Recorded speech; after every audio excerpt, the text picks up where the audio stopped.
Chinese stocks' outstanding resilience in a global sell-off is giving Asia investors hopes that regional equities will get a lift in the second half. In a brutal month that's seen the world's major stock indexes tumble into bear markets, Chinese shares have jumped. Their high weighting has helped put the Asian benchmark on track to beat a global gauge by the most since October 2020 this month. China's all-out efforts to revive the economy, in contrast to aggressive monetary tightening in the US and elsewhere, is also supporting the earnings outlook for the region. It's very likely that China stocks will help Asia outperform given that China's stimulus effect will be more pronounced in the second half, said Kerry G.H., Chief Investment Officer at Camet Capital Partners Private. Economically, Asia is more dependent on China than the rest of the world. Equities in China and Hong Kong account for about a quarter of the MSCI Asia Pacific Index, which has outperformed an index of global stocks by almost 5 percentage points over the past month. Meanwhile, China's CSI 300 index has jumped 7.6% in the period, rebounding from sharp losses earlier this year.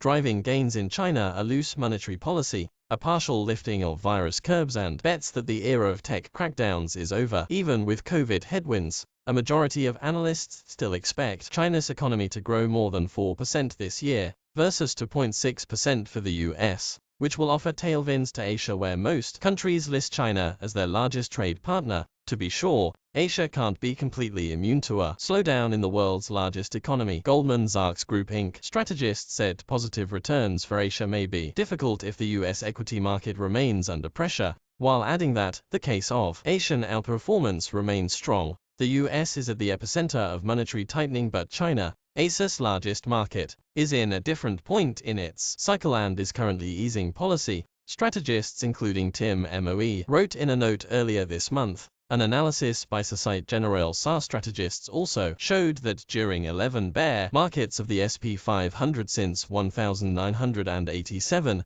Asian equities have declined as well but still outperformed the US in more than 50% of cases. As Asia markets chug along in the second half of the year, a likely scenario is a divergence within countries but doing better than other regions on average. China looks to be in pole position to outperform, with bullish calls growing. Those more sensitive to global macro headwinds, such as South Korea and Taiwan, are seen by Goldman Sachs and Socken as likely to be more vulnerable. China's equity market should gain momentum through the balance of the year, said Gary Dugan, Chief Executive Officer at the Global CO Office. It will help Asia unless other parts of Asia are undermined by a need to defend their currencies with outsized interest rate increases.